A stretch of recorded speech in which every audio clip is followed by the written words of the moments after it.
My plant manager told me I wasn't promotion material after I requested the senior technician supervisor position, following 18 years of running the specialized production line that generates 40% of our facility's revenue. My name is Russell Hayes, 42 years old, senior manufacturing technician, with 18 years operating the most temperamental and critical equipment at Precision Components Manufacturing in Fort Wayne, Indiana. I had spent nearly 2 decades developing the instinctive understanding of mechanical timing, equipment behavior, and troubleshooting expertise that kept a 1997 vintage production line running at capacity when every other shift struggled to maintain even basic output levels. When Warren Dixon explained during our Tuesday afternoon meeting that my promotion request was being denied because I should focus on what you do best, which is running the line rather than managing people, I simply said, "Understood. I appreciate you considering my request." What Warren didn't realize during his efficient rejection of my career advancement was that his assumption I was just a line tech who could be easily replaced reflected a fundamental misunderstanding of why his plant's most critical revenue generator ran smoothly only during my shifts, and what would happen when that expertise was suddenly no longer available because the person providing it decided managers who don't recognize technical mastery after 18 years don't deserve transition. Warnings.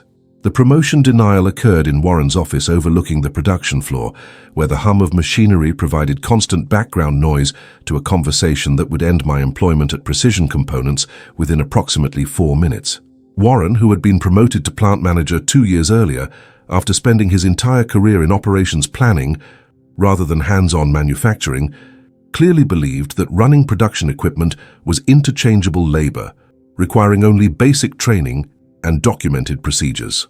"Russell, your technical skills are valuable to the line, but promotion to supervisor requires leadership qualities and management capabilities that honestly aren't your strengths," Warren explained while reviewing what appeared to be a prepared list of reasons my promotion request was being rejected. "You're excellent at the hands-on technical work, but supervisory roles require different skill sets focused on team coordination, scheduling management, and administrative responsibilities." I maintained professional composure while recognizing that Warren's assessment revealed he had never actually understood what I did during my shifts beyond the basic job description of operating production equipment. His confidence about my lack of leadership qualities suggested he had never investigated why the specialized manufacturing line that represented $4 million in annual revenue consistently met quotas during my shifts, while struggling during every other rotation, when different technicians attempted to operate the same equipment using the same documented procedures. "Warren, I've trained 3 junior technicians over the past 2 years on equipment operation, developed troubleshooting guides for common issues, and maintained the line's highest output ratings in the facility," I noted, while already understanding that providing evidence of leadership capabilities wouldn't change his assessment. The promotion would recognize the institutional knowledge I've developed and provide leadership opportunity for manufacturing technical expertise. Warren closed the folder containing my promotion denial documentation with the finality of someone who had clearly made his decision before the meeting. "Russell, training people on equipment operation isn't the same as managing teams. The supervisor role requires handling personnel issues, coordinating schedules, and reporting to management, administrative work that's different from technical expertise. You're a solid line operator, but that doesn't automatically translate to supervisory capabilities." The explanation confirmed that Warren genuinely viewed my 18 years of expertise as simple equipment operation rather than the specialized knowledge that prevented the catastrophic failures, quality issues, and output problems that plagued the line during other shifts. His reduction of my technical mastery to solid line operator suggested he believed any adequately trained technician could replicate my results by following documented procedures and equipment manuals. "I understand your position. Is there anything specific I should focus on for future consideration?" I asked, while already knowing the answer would be vague platitudes about demonstrating leadership, without any recognition of the technical expertise that was currently the only thing keeping Warren's most critical production line operational. Warren stood to signal the meeting's conclusion. "Keep doing what you do best. running that line efficiently. Not everyone is meant for management, and there's value in being a solid technical operator. We appreciate your work, Russell. I thanked Warren for his time, returned to the production floor, and completed my shift with the same meticulous attention to equipment behavior and output quality that had characterized my 18-year tenure. At 6:02 p.m., precisely 2 minutes after my scheduled shift end, I clocked out, walked to my truck in the employee parking lot, and drove home for the final time as an employee of Precision Components Manufacturing. The decision I made during that drive home wasn't emotional reaction to promotion denial, but calculated recognition that Warren's dismissal of my expertise as just running the line deserved to be tested through the most direct method possible, removing the expertise entirely and letting Warren discover whether solid technical operation was actually as replaceable as his assessment suggested. "How did the promotion meeting go?" my wife Jennifer asked when I arrived home at 6:47 p.m., earlier than my usual time because I hadn't stayed late to check equipment settings for the next shift, as I typically did. "Did Warren approve the supervisor position?" I explained that Warren had denied the promotion, with explanations about my lack of leadership qualities and suggestions that I should focus on technical operation rather than management responsibilities.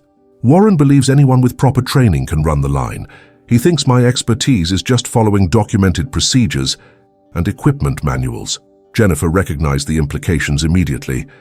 "After 18 years of you being the only person who can keep that line running consistently, what are you going to do?" The question addressed the fundamental decision point I had reached during the drive home. "I'm going to let Warren test his theory about replaceability. Tomorrow morning, I'm not going to call in. I'm not going to provide explanations. I'm simply not going to show up, and Warren can discover firsthand whether solid technical operation is something any trained technician can replicate." The approach Jennifer and I discussed that evening involved complete communication shutdown, phone turned off, no responses to calls or messages, no advance notice to Derek Shaw or other production staff. If Warren genuinely believed my expertise was ordinary technical work that any operator could perform, then he didn't deserve warnings about what would happen when that work was no longer being done. "You've never called in sick in 18 years, Jennifer observed. "They're going to panic when you don't show up." The observation was accurate. My attendance record at Precision Components was perfect across nearly 2 decades because I took professional pride in reliability and recognized that the specialized equipment I operated required consistency to maintain output levels. But Warren's promotion denial had made clear that this reliability was expected rather than valued, and that my expertise was viewed as easily replaceable rather than critical to plant operations. Warren said I should focus on what I do best, which is running the line, I noted. If running the line doesn't merit promotion consideration, then Warren needs to discover what the line looks like when I'm not running it. Wednesday morning arrived with my alarm silent and my phone powered off in the kitchen drawer. For the first time in 18 years, I wasn't awake at 4:30 a.m. preparing for the 6 a.m. shift start that had structured my adult life. The production line that depended on my understanding of mechanical timing, equipment quirks, and troubleshooting expertise would be starting up without me, operated by whichever technician Derek assigned to cover my absence. Warren's confidence about my replaceability was about to encounter the reality that some technical expertise exists only in human experience accumulated through thousands of hours, observing equipment behavior, developing instinctive understanding of mechanical sounds and timing, and building the troubleshooting knowledge that prevents minor issues from becoming catastrophic failures. Have you ever been told you aren't promotion material after nearly 2 decades of being the only person who can do your job effectively? Technical expertise sometimes requires proving its value by removing it entirely when managers reduce mastery to solid operation without understanding what keeps critical systems running. My 18-year career at Precision Components had been built on mastering a specialized manufacturing line that was installed in 1997 and had become increasingly temperamental as components aged beyond their designed service life. The equipment I operated wasn't exotic or cutting edge. It was a hydraulic stamping and forming line that produced precision metal components for automotive and aerospace applications. but it required specific knowledge of mechanical adjustments, timing sequences, and equipment behavior that existed nowhere in official documentation because the original manufacturer had been acquired twice and the technical support had evaporated years before I started working at the facility. So I joined Precision Components in 2006 when the plant employed 127 people, and the production line I would eventually master was already considered problematic equipment that required constant maintenance and produced inconsistent output. The position had opened because the previous senior technician, Marcus Thompson, had retired after 22 years, and the two junior technicians who attempted to operate the line during the transition period had struggled to maintain even 60% of Marcus's typical output levels. Hayes shows natural mechanical aptitude and troubleshooting instinct that suggest he'll develop into a strong, technical operator, noted my 2007 performance review from the original plant manager, Robert Chen, who had hired me specifically because he recognized the production line required someone willing to invest years developing the specialized knowledge that couldn't be taught through standard training programs. The equipment mastery methodology I developed over the next decade emphasized observational learning, combined with systematic experimentation that gradually revealed the line's quirks, timing requirements, and mechanical behaviors that determined whether output met quality standards or resulted in scrap. The line's hydraulic systems required precise pressure adjustments that varied based on ambient temperature and humidity. The forming dies needed specific timing sequences that weren't documented anywhere, but could be learned through watching how metal behaved during the stamping process. The quality control sensors had calibration drift that required daily adjustments based on understanding how the equipment's behavior changed throughout each shift. Russell's technical expertise with the legacy production line has become critical facility knowledge that warrants senior technician designation, documented my 2012 promotion review that elevated me from junior technician to senior technician with a $4,200 annual raise that reflected organizational recognition of my specialized expertise. The transition to senior technician in 2012 had formalized what was already obvious to everyone on the production floor. I had become the only person who truly understood how to keep the temperamental line running at full capacity. Other technicians could operate the equipment during my days off by following the procedures I had documented, but their output consistently dropped 40% and quality rejection rates tripled because they lacked the instinctive understanding of when adjustments were needed, what mechanical sounds indicated developing problems, and how to troubleshoot issues before they escalated into production-stopping failures. Warren Dixon joined Precision Components in 2022 when the previous plant manager retired, and corporate leadership decided to hire someone with operations planning background rather than manufacturing floor experience. Warren brought credentials from his previous role managing supply chain logistics and a reputation for implementing efficiency improvements that reduced costs, but his actual hands-on understanding of manufacturing equipment was limited to facility tours and production reports, rather than personal experience running machinery or troubleshooting mechanical systems. Warren's operational expertise will enhance facility efficiency and cost management, announced corporate leadership during the introduction meeting, where Warren was presented as the new plant manager. The appointment had surprised the production staff because it represented the first time in facility history that plant management reported to someone without extensive manufacturing floor experience. Warren's management approach emphasized documentation, standardized procedures, and measurable metrics that could be tracked on dashboards and compared across shifts. This methodology worked well for aspects of plant operations that were actually standardized and measurable, but it created fundamental misunderstanding of roles like mine, where expertise consisted primarily of accumulated knowledge, instinctive understanding, and troubleshooting capabilities that couldn't be captured in procedure manuals or measured through output statistics alone. Russell, your shift consistently shows the highest output on the legacy line, Warren had observed during a quarterly review 6 months after his arrival. What documented procedures are you following that other operators aren't implementing correctly? We need to standardize your approach across all shifts to improve overall facility efficiency. The question revealed Warren's assumption that my superior results came from following better procedures, rather than possessing deeper equipment understanding. I had attempted to explain that the line required constant adjustment based on observing equipment behavior, listening to mechanical sounds and making real-time decisions that couldn't be fully documented because they depended on contextual understanding developed through thousands of hours of operation. Warren, I've documented the basic procedures and common troubleshooting approaches, but the line requires continuous attention to subtle variations that indicate when adjustments are needed, I had explained. The equipment's age means that standard procedures work as starting points, but effective operation requires understanding how the machinery behaves and responding to changes that aren't always obvious from procedure manuals. Warren had nodded with the polite attention of someone listening to explanations that didn't fit his operational framework. We should be able to capture that knowledge in more detailed documentation. Equipment operation shouldn't depend on individual expertise. Proper procedures should enable any trained technician to achieve consistent results.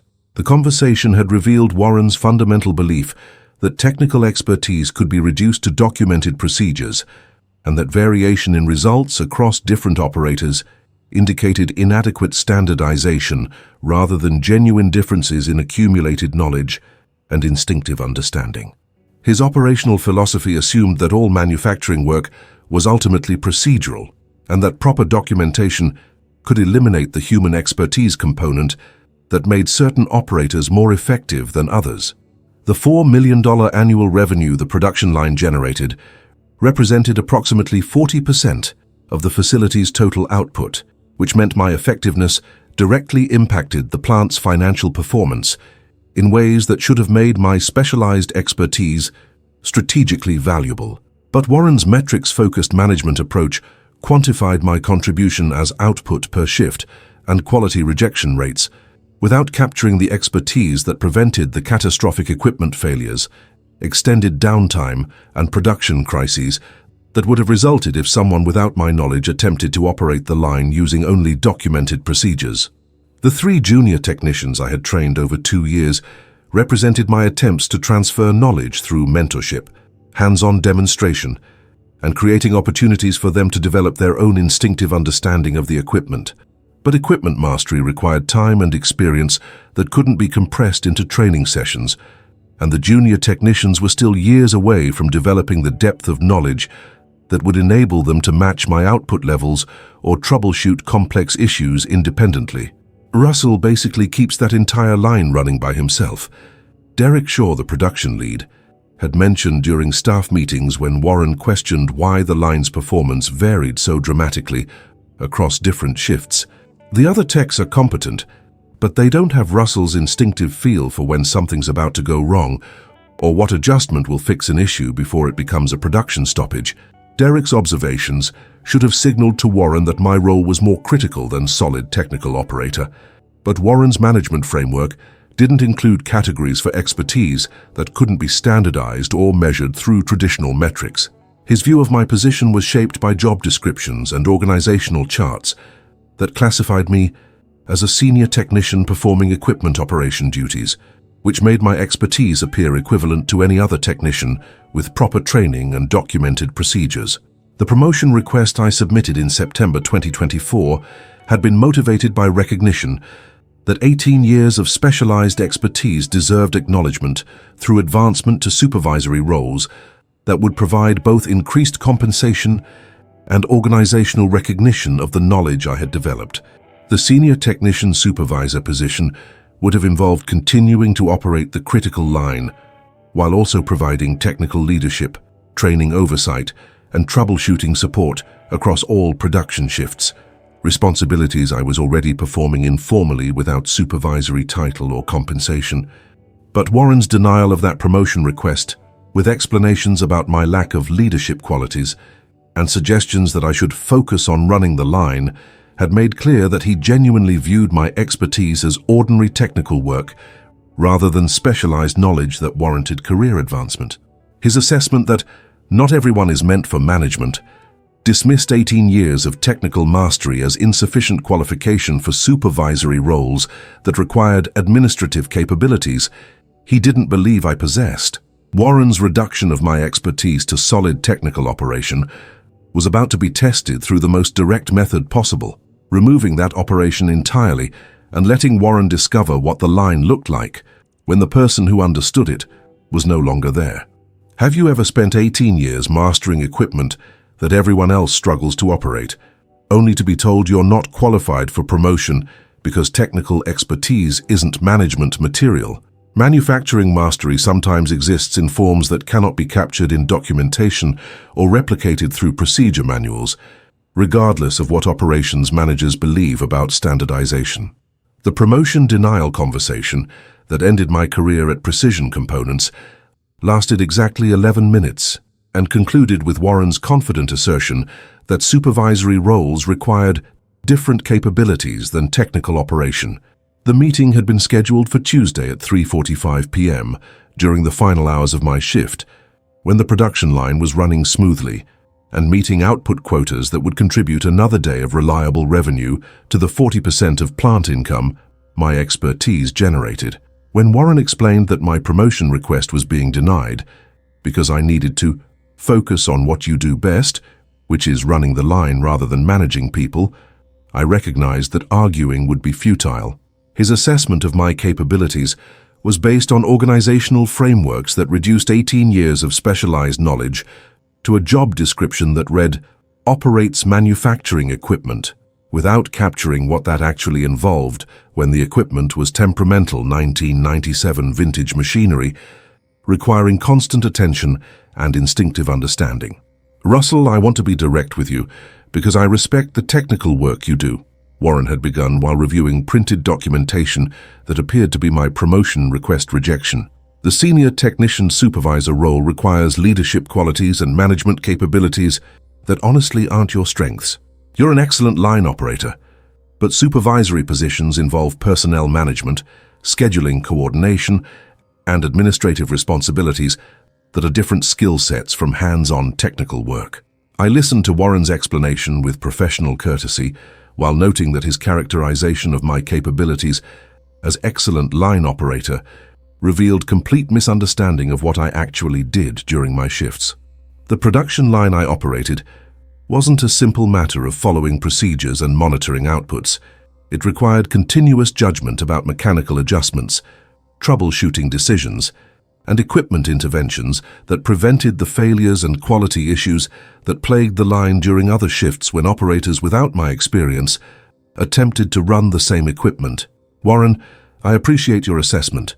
Can you explain what specific leadership or management deficiencies you've observed that make me unsuitable for supervisory roles?" I asked, while already knowing the answer would be vague generalizations rather than concrete examples, because Warren had never actually observed my daily work or understood what expertise was required to keep the critical production line operational. Warren shifted in his chair with the slight discomfort of someone being asked to justify conclusions he had reached based on assumptions rather than direct observation. "Russell, it's not about specific deficiencies. It's about recognizing that different roles require different capabilities.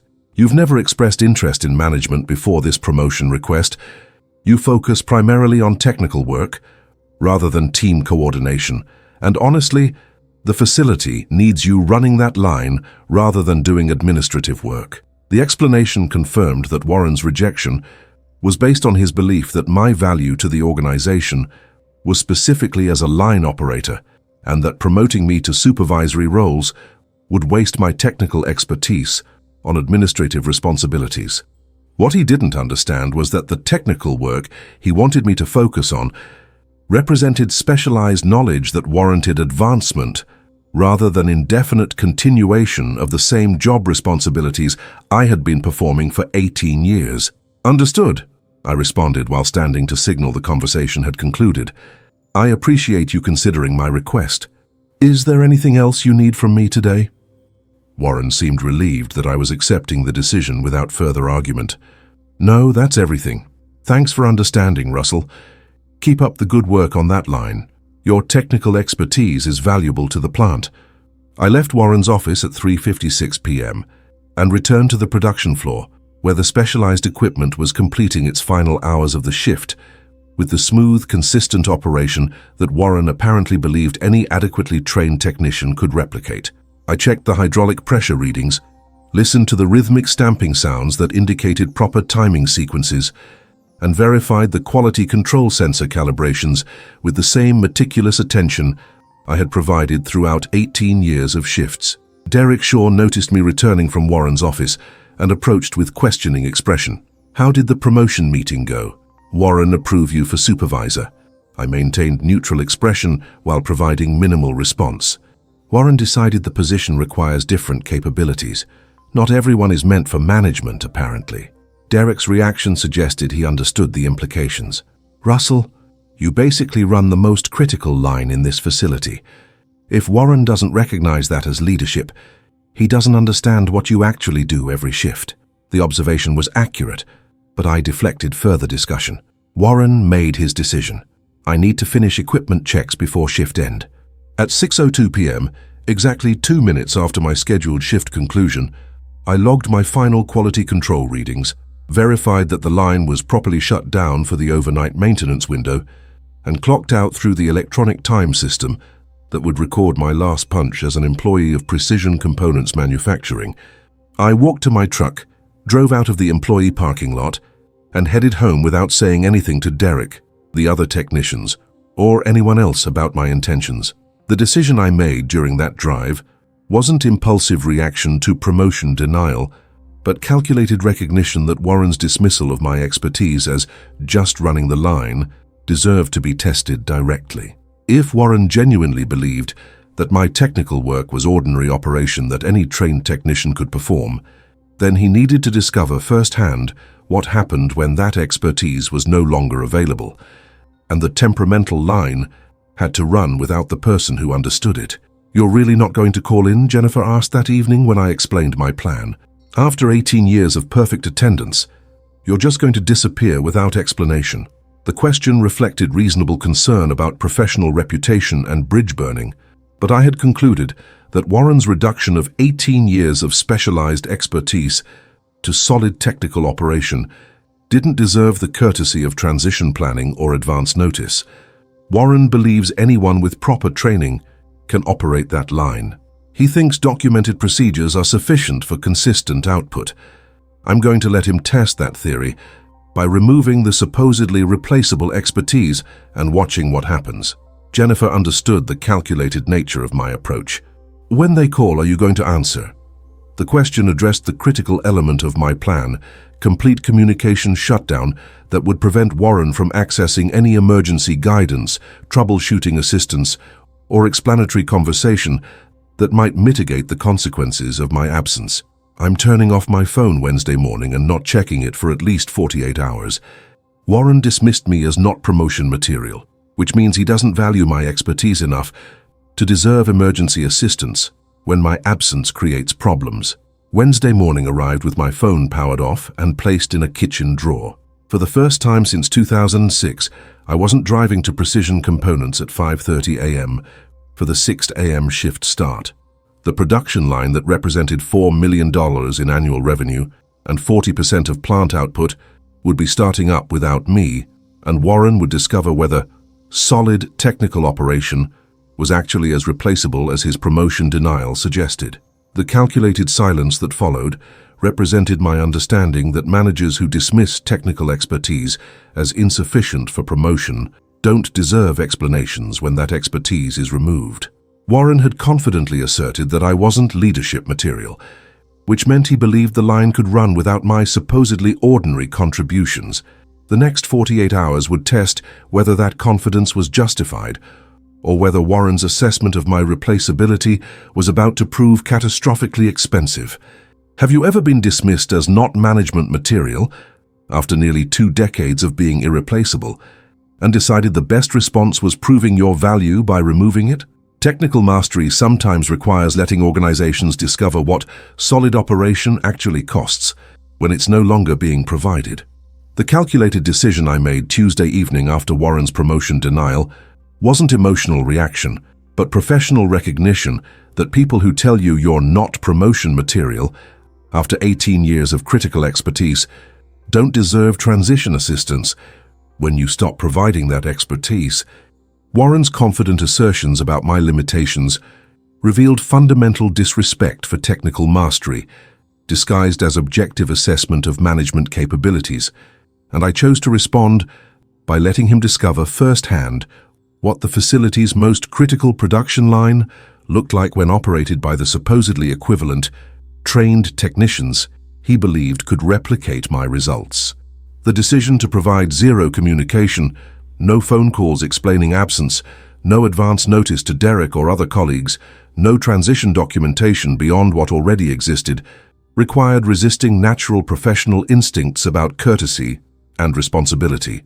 Over 18 years at Precision Components, I had built reputation for reliability, responsiveness, and dedication that made my sudden disappearance without explanation maximally disruptive, precisely because it was completely out of character and would generate confusion rather than immediate understanding that I was voluntarily choosing absence.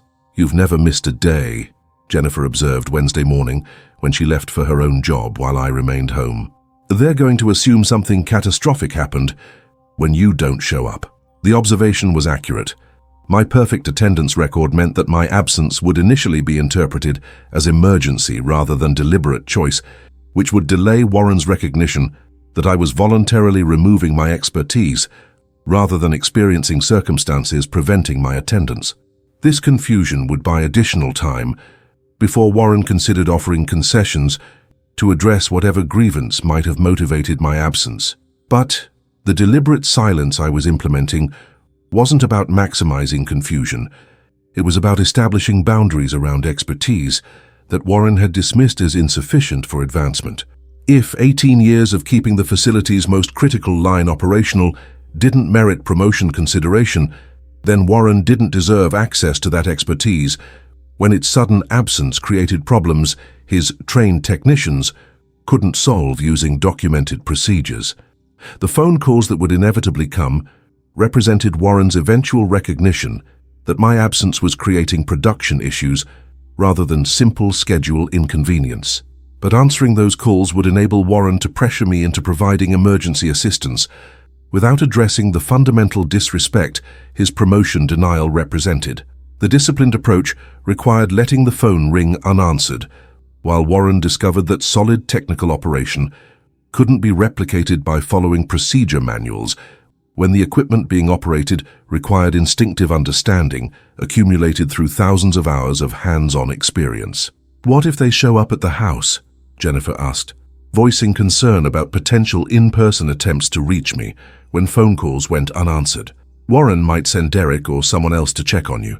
The possibility was real, but I explained that in-person visits would require time and multiple escalation steps that wouldn't occur immediately. "They'll try calling first, probably multiple times. Then they'll try my emergency contacts. By the time they consider sending someone to the house, it will be late enough in the shift that the production problems will already be obvious and Warren will be dealing with crisis rather than employee welfare checks." The timeline I anticipated assumed that Wednesday's 6 a.m. shift start would proceed with whichever technician Derek assigned to cover my unexpected absence. That technician would follow the documented procedures I had created for line startup, which worked reliably during normal conditions when equipment was behaving predictably. But the temperamental line rarely behaved predictably for entire shifts, and the covering technician would inevitably encounter situations requiring judgment, adjustments, and troubleshooting that went beyond documented procedures. The first production issues would likely appear within 2 to 3 hours of shift start, when the hydraulic systems experienced pressure variations that required adjustment based on ambient conditions and equipment warm-up characteristics. The documented procedures specified pressure ranges and adjustment protocols, but they couldn't capture the instinctive understanding of exactly when adjustments were needed and what specific pressure targets would optimize output for current conditions. A technician following documented procedures would make adjustments within specified ranges, but miss the subtle optimization that maintained peak efficiency. By mid-shift, the quality control metrics would start showing increased rejection rates as the forming dies experienced timing issues that accumulated throughout production runs.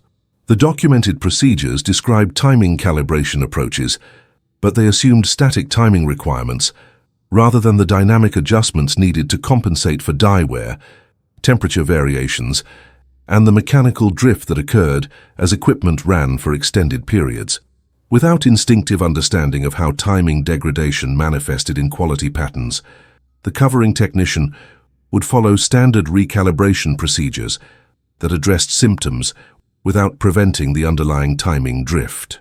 By shift end, the output metrics would show the 40% reduction typical of shifts I didn't work, not catastrophic failure requiring line shutdown, but chronic underperformance that compounded across days and weeks into significant revenue impact. Warren's initial reaction would likely dismiss the first day's underperformance as anomaly or temporary adjustment period, while covering technicians adapted to my absence. But the second day would follow the same pattern, and Warren would begin recognizing that my absence wasn't causing dramatic equipment failure, but rather systematic performance degradation that couldn't be resolved by simply telling technicians to follow Russell's procedures more carefully. The documented procedures were being followed. They were just insufficient for achieving the output levels Warren had become accustomed to when I was operating the line. The phone in my kitchen drawer represented the potential bridge back to resolving Warren's emerging crisis through my emergency assistance and troubleshooting guidance.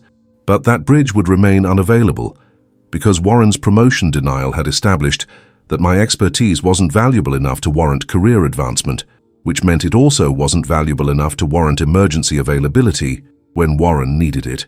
"How long are you planning to stay unavailable?" Jennifer asked Wednesday evening. "At some point they'll realize you're deliberately not coming in rather than having an emergency."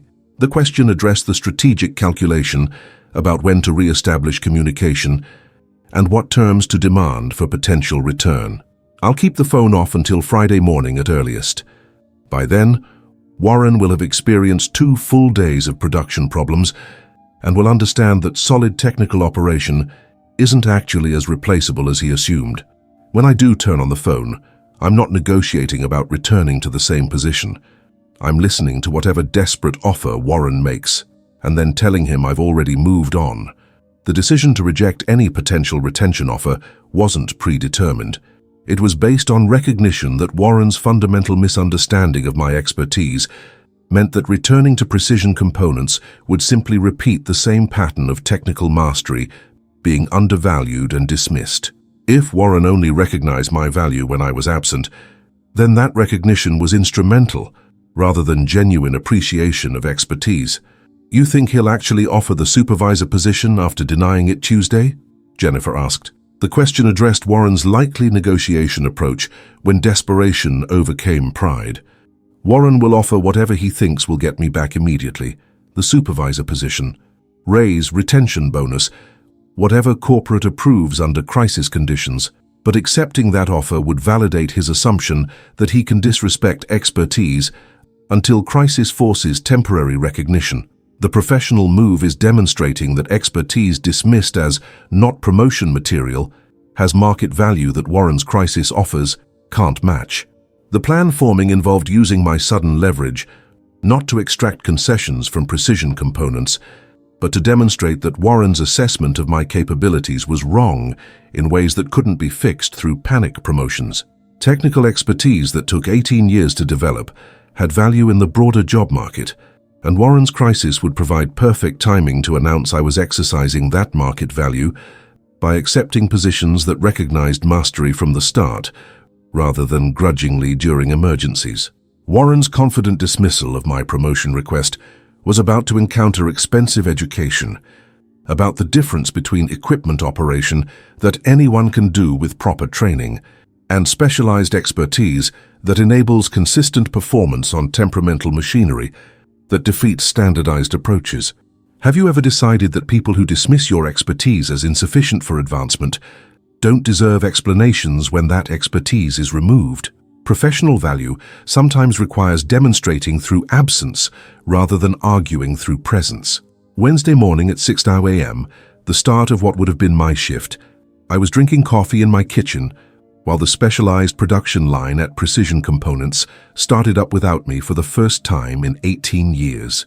The phone in the drawer remained powered off, creating the communication silence that would prevent Warren from accessing any emergency guidance or troubleshooting assistance when the line's inevitable issues emerged during operation by technicians lacking my instinctive equipment understanding.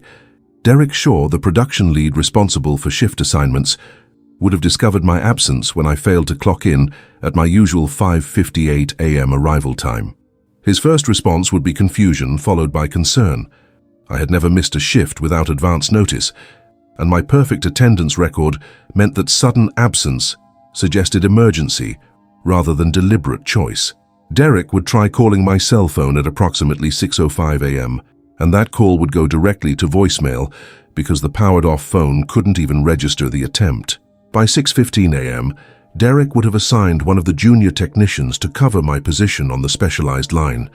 The logical choice would be Marcus Webb, the most experienced of the 3 technicians I had trained over the past 2 years.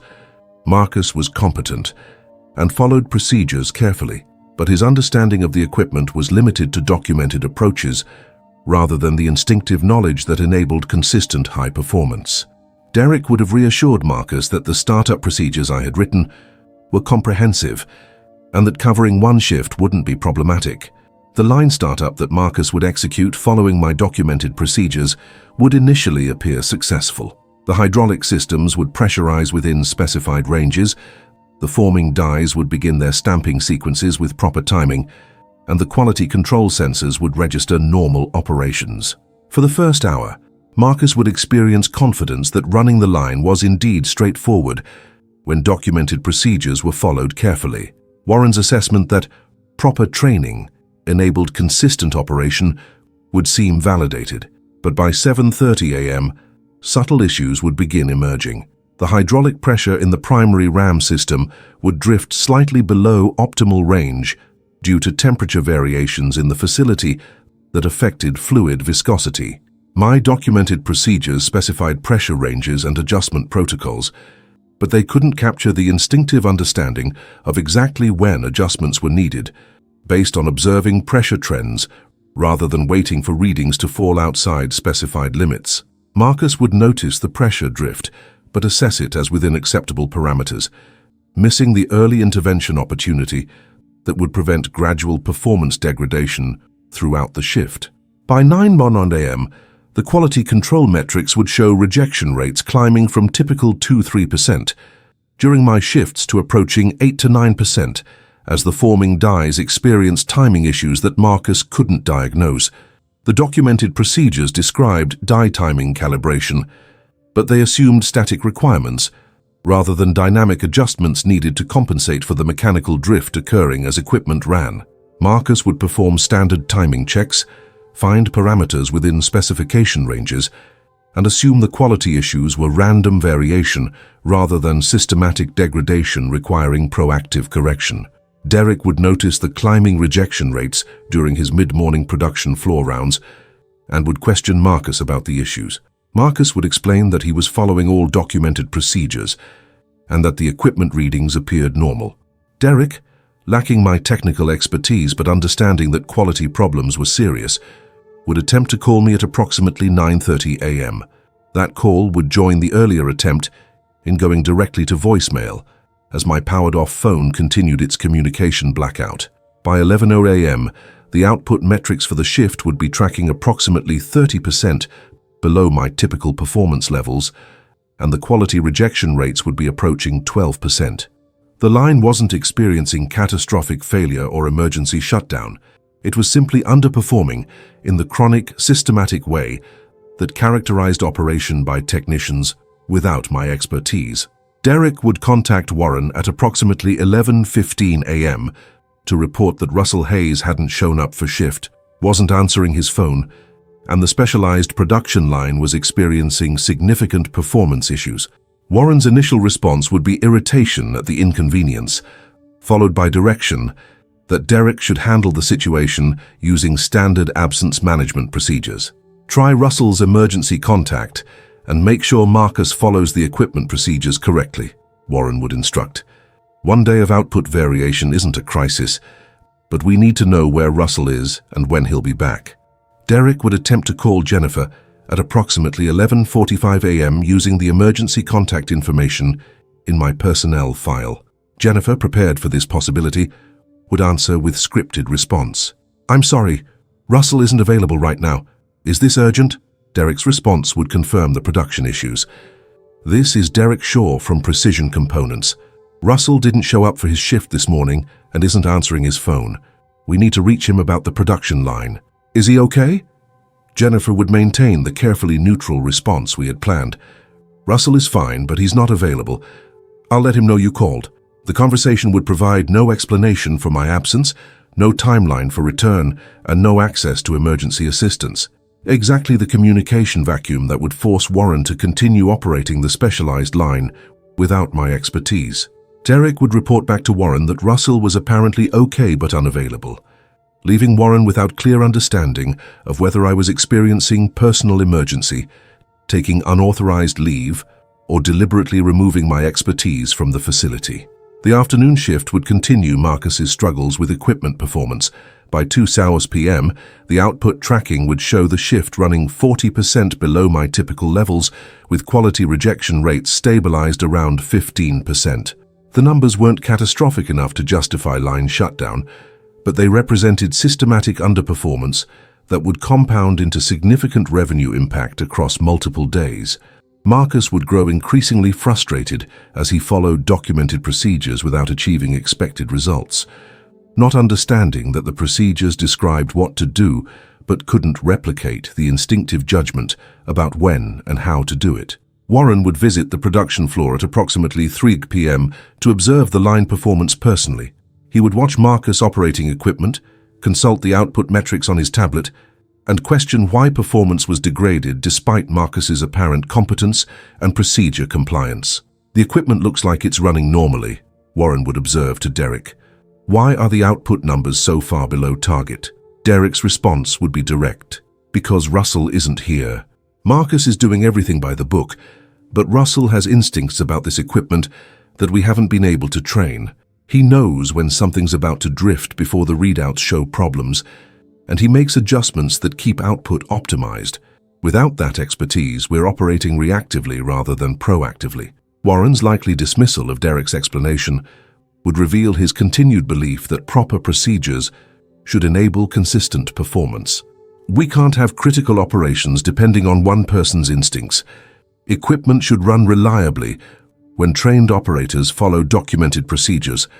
Tell Marcus to review Russell's procedures more carefully and adjust anything that's within specified parameters." The direction would miss the fundamental issue. Marcus was already following procedures carefully, but the procedures couldn't capture the expertise that enabled my consistent performance.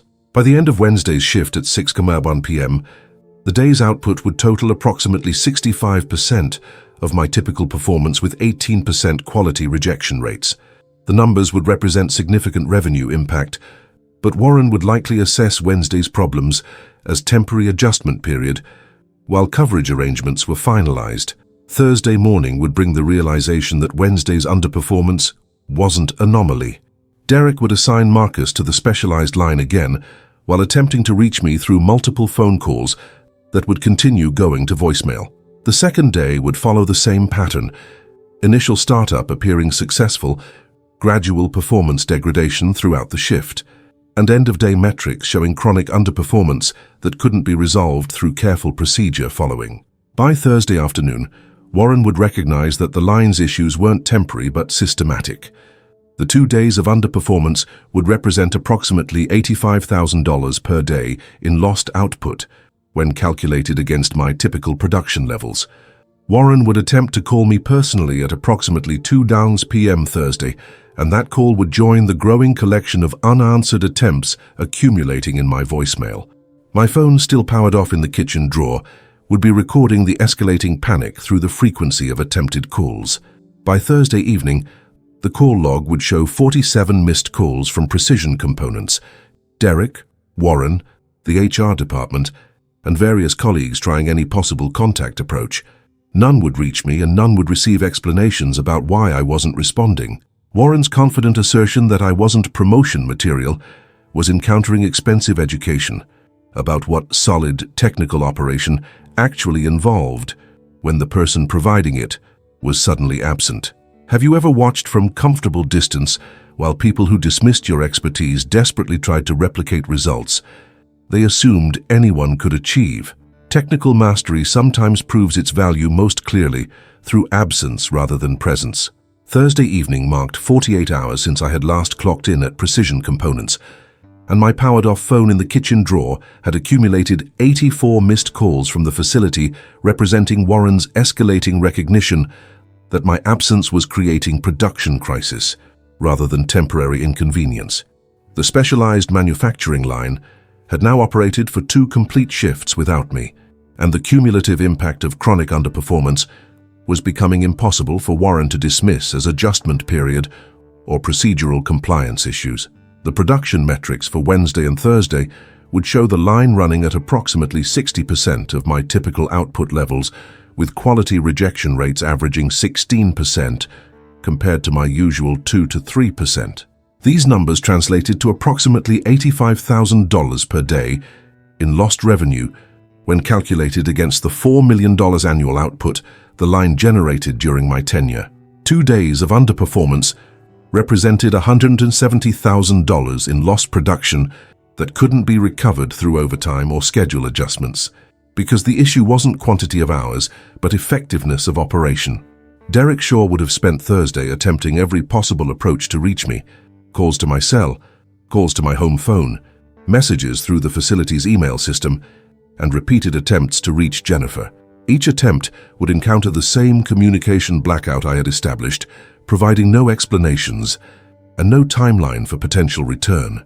By Thursday afternoon, Derek would have escalated to Warren that Russell Hayes was deliberately unavailable rather than experiencing emergency, based on Jennifer's carefully neutral responses that confirmed I was fine but not answering calls. Warren's response to Derek's assessment would reveal his transition from irritation to genuine concern. "What do you mean Russell is deliberately unavailable? Did something happen that he's upset about?" Derek's answer would connect my absence to the promotion denial that Warren had apparently not considered relevant to my subsequent disappearance. "Warren, you denied Russell's supervisor promotion Tuesday afternoon. Wednesday morning he doesn't show up, won't answer calls, and the line immediately starts underperforming. This isn't coincidence." Warren's likely reaction would be defensive dismissal. People don't just stop coming to work because they didn't get promoted. Russell has been here 18 years. He's too professional to pull something like that over a routine personnel decision. But Derek's understanding of production floor dynamics would inform his assessment. "Warren, Russell has been keeping that line running at capacity for 18 years, and you told him he's not management material. He trained Marcus and the other junior techs, but they can't come close to his output levels. Russell knew exactly what would happen when he stopped showing up, and he's making you experience it rather than explaining it." The conversation would force Warren to confront the connection between his promotion denial and my calculated absence, though his initial response would likely be anger rather than recognition of his error. "I need to talk to Russell directly.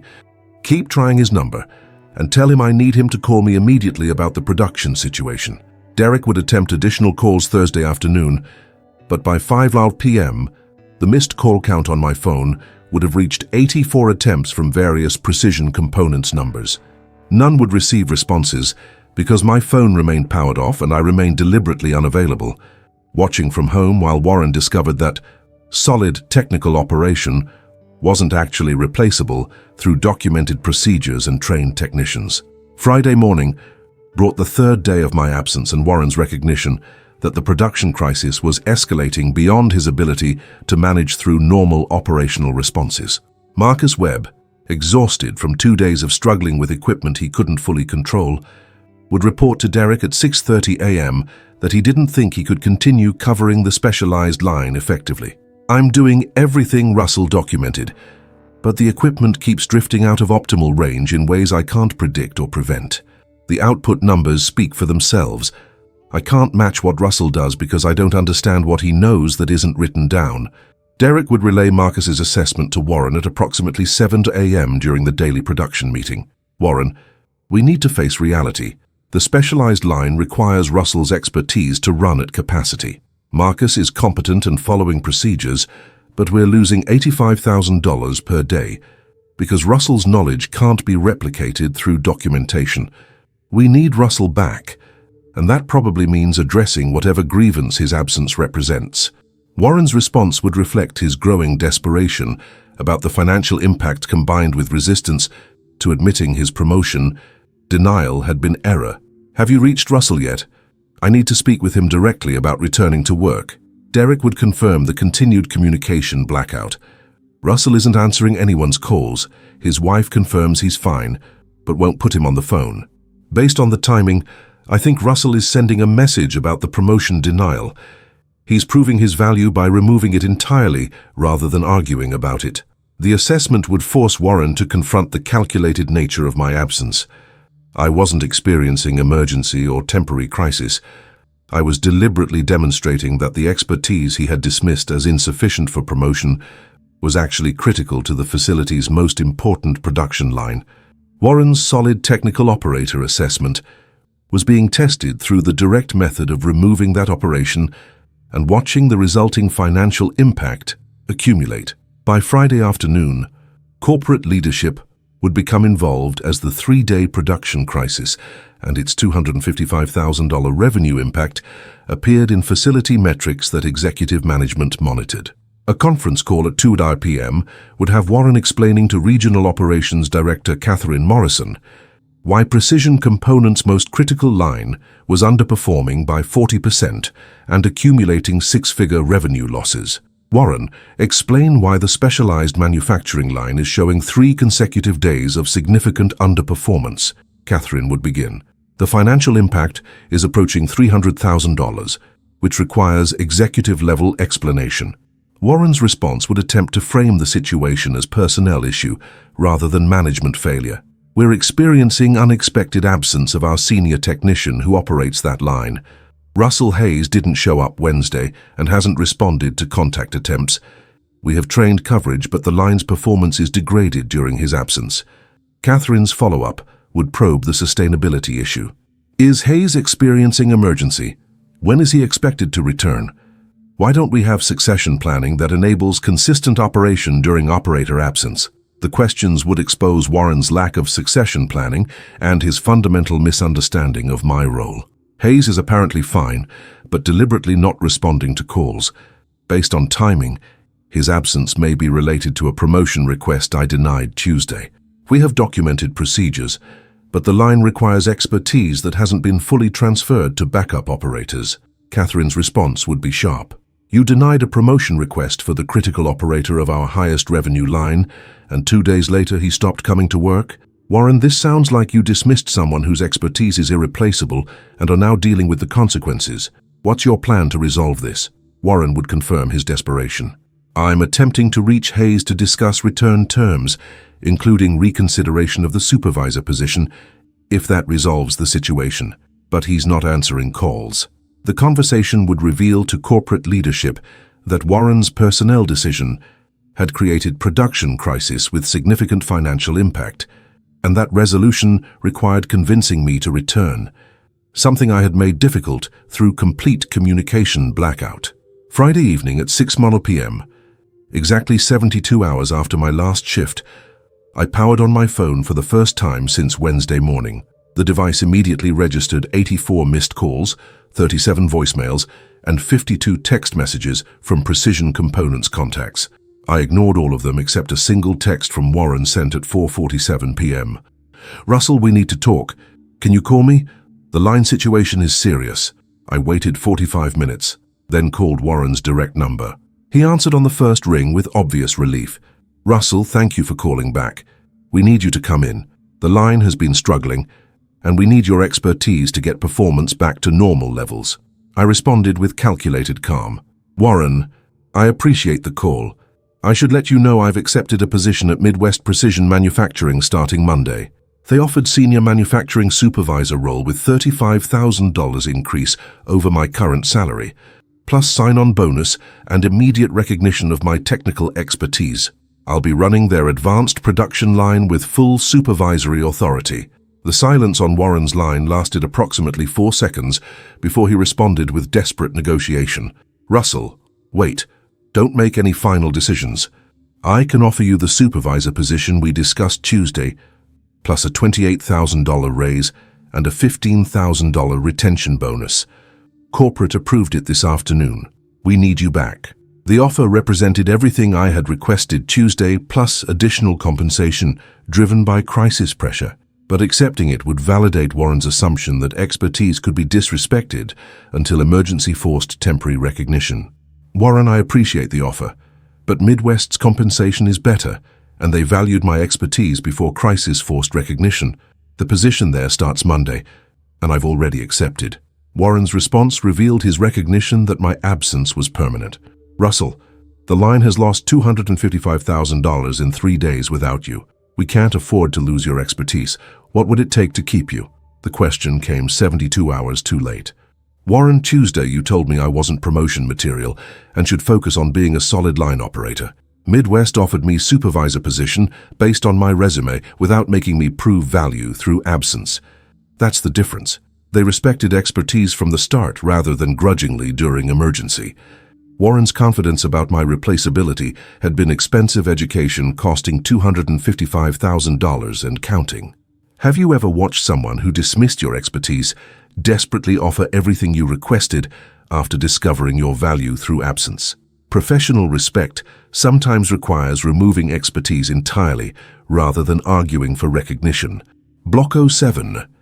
Standing in my new office at Midwest Precision Manufacturing 3 weeks after Warren's desperate Friday phone call, I reflected on how his assertion that I wasn't promotion material had transformed my career from undervalued senior technician to recognized manufacturing supervisor, earning $35,000 more than Warren's panic offer.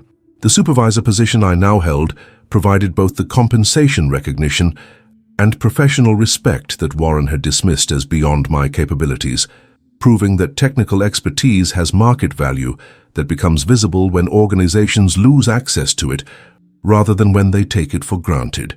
The events following my Friday rejection of Warren's retention offer had unfolded with the predictable cascade of consequences that occur when managers realize too late that they dismissed critical expertise based on organizational frameworks that reduced mastery to job descriptions. Warren had attempted multiple additional calls Friday evening after I ended our conversation, but I hadn't answered. The discussion was over. My decision was made, and Warren's crisis wasn't my responsibility. Monday morning, I had reported to Midwest Precision Manufacturing for my first day as senior manufacturing supervisor, a position that involved not only operating their advanced production line, but also providing technical leadership across the manufacturing floor, developing training programs for junior technicians, and contributing to equipment selection and process optimization decisions. The role represented exactly the career advancement I had requested from Warren, offered by an organization that recognized technical expertise as foundation for leadership rather than barrier to it. Russell's background operating legacy equipment with minimal documentation provides exactly the expertise we need for our advanced manufacturing operations, noted my welcome meeting with Midwest's Operations Director James Patterson. Technical mastery that keeps temperamental systems running reliably is rare capability that translates directly to leadership because it demonstrates problem-solving, training ability, and the deep understanding that enables teaching others. The compensation package Midwest offered included $35,000 annual increase over my previous precision components salary, immediate supervisor title, $10,000 sign-on bonus, and equity participation in the company's performance bonuses. The total compensation represented approximately 40% increase over what Warren had been paying me, and it came with organizational culture that valued technical expertise as leadership qualification rather than viewing it as limitation requiring administrative capabilities I supposedly lacked. The aftermath at Precision Components had become visible through industry contacts who reported the facility's struggles following my departure. Derek Shaw, who had understood my value better than Warren, had connected with me 2 weeks after I started at Midwest to share what transpired after Warren lost his critical operator. "Russell, the specialized line never recovered after you left," Derek reported during a coffee meeting. "Marcus and the other techs tried for 2 weeks, but output stayed around 60% of your levels and quality rejections remained high. Corporate finally brought in contractors to assess the equipment, and the contractors basically said, "The line requires expert operator who understands the machinery instinctively rather than procedurally." Warren got demoted to operations planning after corporate calculated that the 3-day crisis plus 2 weeks of continued underperformance cost the facility approximately $850,000 in lost revenue. The financial impact represented Warren's expensive education about the difference between documented procedures and accumulated expertise. His assumption that proper training enabled consistent operation had been tested through my absence and proven catastrophically wrong, costing both significant revenue and his plant manager position. They eventually shut down the specialized line entirely, Derek continued. Corporate decided that equipment dependent on single operator's expertise was too risky, and they're migrating that production to a newer facility with more modern equipment that's supposedly easier to operate. The shutdown eliminated 15 positions, including mine. Precision Components is basically being wound down because losing you triggered cascade that corporate couldn't justify fixing. The revelation that my departure had ultimately contributed to the facility's closure wasn't something I had anticipated, but it validated Derek's long-standing observation that I wasn't just operating equipment. I was enabling a significant portion of the plant's revenue through expertise that couldn't be easily replicated or replaced. "I'm sorry about your position," I told Derek genuinely. "You understood what I did better than Warren ever did." Derek shook his head. "Don't apologize, Russell. Warren created this situation by dismissing expertise he didn't understand. You requested reasonable promotion based on 18 years of critical work, and he told you that you weren't capable of management. You proved him wrong by demonstrating that the solid technical operation he didn't think warranted promotion was actually irreplaceable expertise that justified everything you'd requested. The professional vindication Derek's assessment provided was meaningful, but the most significant validation came from my success at Midwest Precision. The manufacturing supervisor role was generating the career satisfaction Warren had suggested I wasn't capable of achieving, and the technical expertise he had viewed as limitation was proving to be foundation for leadership effectiveness. Russell's approach to training junior technicians emphasizes developing instinctive understanding rather than just procedural compliance, noted my 3-month performance review at Midwest. His expertise with temperamental equipment translates to teaching operators how to anticipate issues rather than just react to them, which is exactly the leadership capability we need for advanced manufacturing operations. The assessment directly contradicted Warren's conclusion that I lacked leadership qualities and management capabilities. My technical mastery enabled effective teaching because I understood both what needed to be done and why approaches worked or failed, which made me more effective at developing junior technicians than managers who understood administrative processes but lacked hands-on expertise.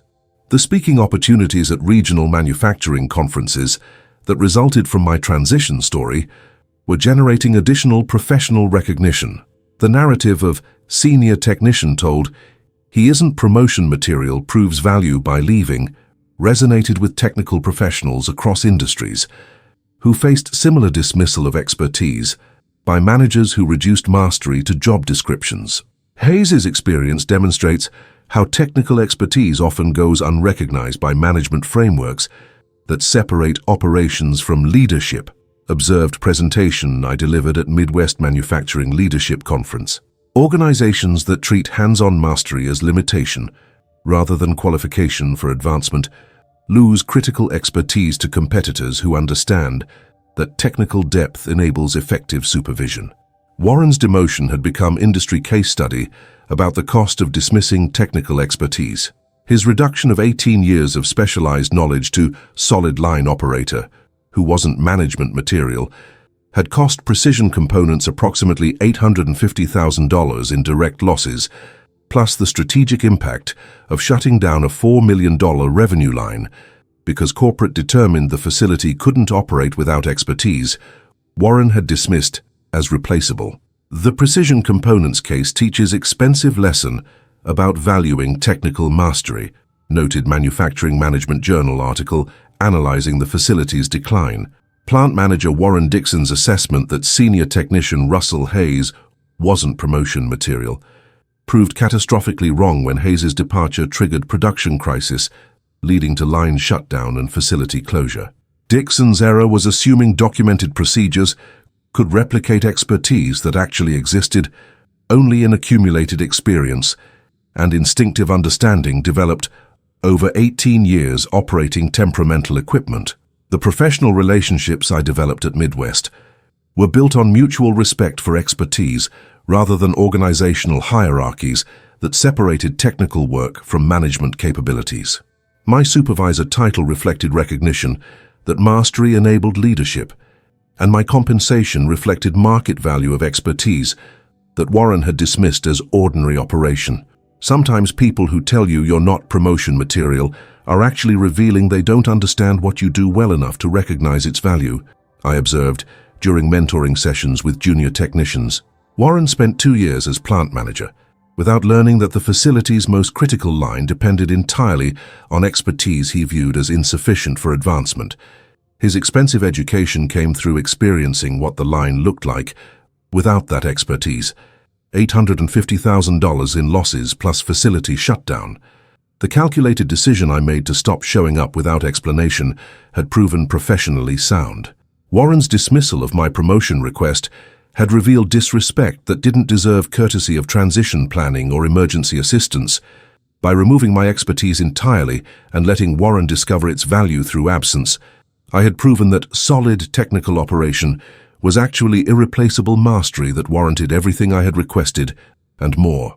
The phone call Warren made Friday afternoon, desperately offering supervisor position and retention bonus, had come 72 hours too late because it represented recognition forced by crisis rather than genuine appreciation of expertise.